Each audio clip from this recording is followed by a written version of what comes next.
Obrigado pela sua presença, professor Lara. Tem uma pergunta aqui, ó, do Carlos Augusto Menezes, a família Menezes de Salvador, na Bahia. Um grande abraço aos baianos aí. Uma vez fui fazer uma palestra lá na área de contabilidade em Salvador, na Bahia, no Hotel Meridian, se não me engano, que tinha lá em Salvador. E realmente os contadores têm muita curiosidade, são muito profissionalizados e tal. E o Carlos Augusto prova isso porque ele está fazendo uma questão aqui para o Salésio, que é o seguinte: ele já ainda é estudante de contabilidade e gostaria que o senhor esclarecesse a seguinte dúvida que ele tem.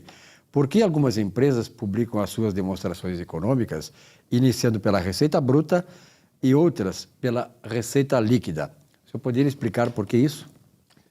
Carlos, simples. Nós temos empresas que operam no mercado internacional e outras empresas que operam no mercado interno, no mercado brasileiro, tá? Então, todas as pessoas jurídicas que operam internamente têm as suas demonstrações contábeis regidas pela legislação brasileira, ok? Então, a legislação brasileira inicia a estruturação econômica informando a receita bruta. O que é a receita bruta? É o quanto a pessoa jurídica cobra, né, pelo bem que ela está vendendo, bem ou serviço. Muito bem.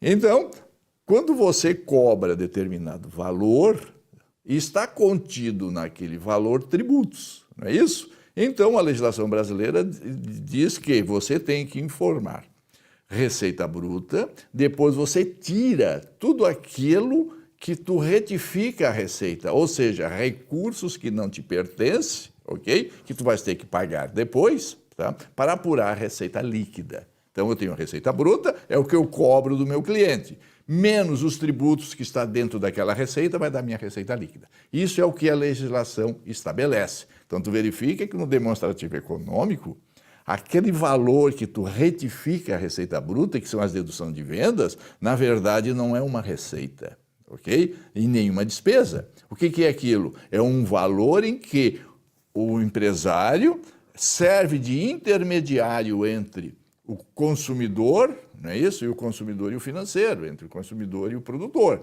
aonde ele cobra de quem compra tributos e ele repassa para o Estado.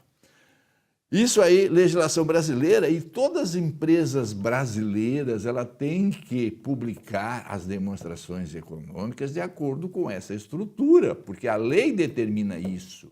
Porque isso serve de informação. Eu quero saber qual é a minha carga tributária. Então, eu verifico na demonstração econômica quanto é que eu paguei de tributos, né? Quanto é que eu cobrei de tributos sobre aquela venda, sobre aquela operação que eu realizei. Então, é uma informação que nos serve depois para fazer uma projeção futura, inclusive para informar ao consumidor o quanto foi cobrado sobre a venda de tributos que está contido nela. Okay? Então, isso é a legislação brasileira. Eu informo a minha receita bruta, informo o quanto de tributos está contida nela para dar receita líquida, sendo que aquele imposto que ali está contido não é receita e também não é despesa, mas sim é um passivo que ali está contido. Ok? Legislação brasileira, você tem que encontrar. Quando você verifica uma demonstração contábil que inicia pela receita líquida, você está usando uma demonstração contábil usada não no Brasil, mas sim usada na Bolsa de Valores Mobiliários, né, que é regida pela CVM, porque são ajustes que se faz às demonstrações contábeis brasileiras para se ajustar aos demais mercados financeiros do mundo. Por que isso? Porque as normas internacionais de relatórios financeiros, né, que foi ratificada pela CVM, pelo Comitê de Pronunciamentos Contábeis, diz o seguinte, que os valores cobrados de terceiros de tributos, ok, não traz benefícios econômicos para a empresa. Ora, se eu cobro de terceiros tributos, esse tributo não me traz benefícios econômicos para mim. Isso é um passivo. E se isso é um passivo, eu não posso informar do demonstrativo econômico. Eu tenho que demonstrar um demonstrativo financeiro. Então, a CVM obriga e determina que toda pessoa jurídica brasileira que tem que demonstrar que tem que informar as suas demonstrações para outras pessoas jurídicas de outro país, ela tem que partir da receita líquida, ok?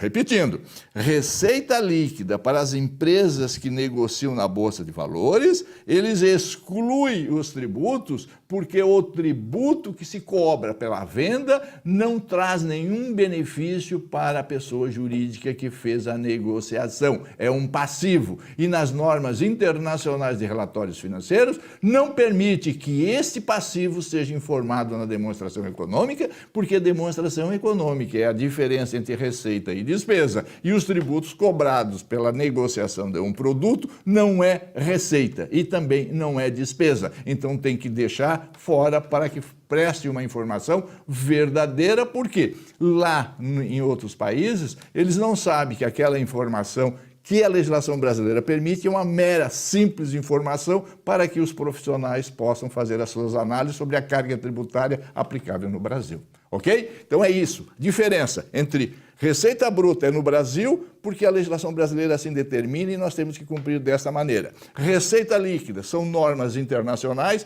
que devem ser aplicadas às empresas que têm negociação na Bolsa de Valores. Se tu pegares uma empresa brasileira partindo com receita líquida, que sem ter negociação na Bolsa de Valores Imobiliários, está errada, porque aquela da receita líquida é só para a CVM e não para o mercado interno brasileiro, ok? Não sei se eu consegui ser claro, mas essa é a diferença e você tem que saber. Receita líquida, Bolsa de Valores, receita bruta, mercado brasileiro, ok? É isso aí, estamos à disposição, tá bem? Deu aí, Carlinhos. Carlos Augusto Menezes, de Salvador, um grande abraço para você de Salvador.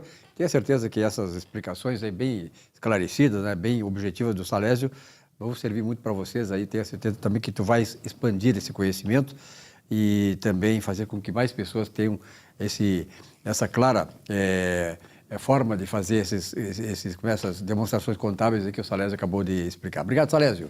Bem, até a próxima. Até a próxima, Zico. Como eu digo, sempre manda as perguntas que, na medida do possível, estamos aqui para respondê-las.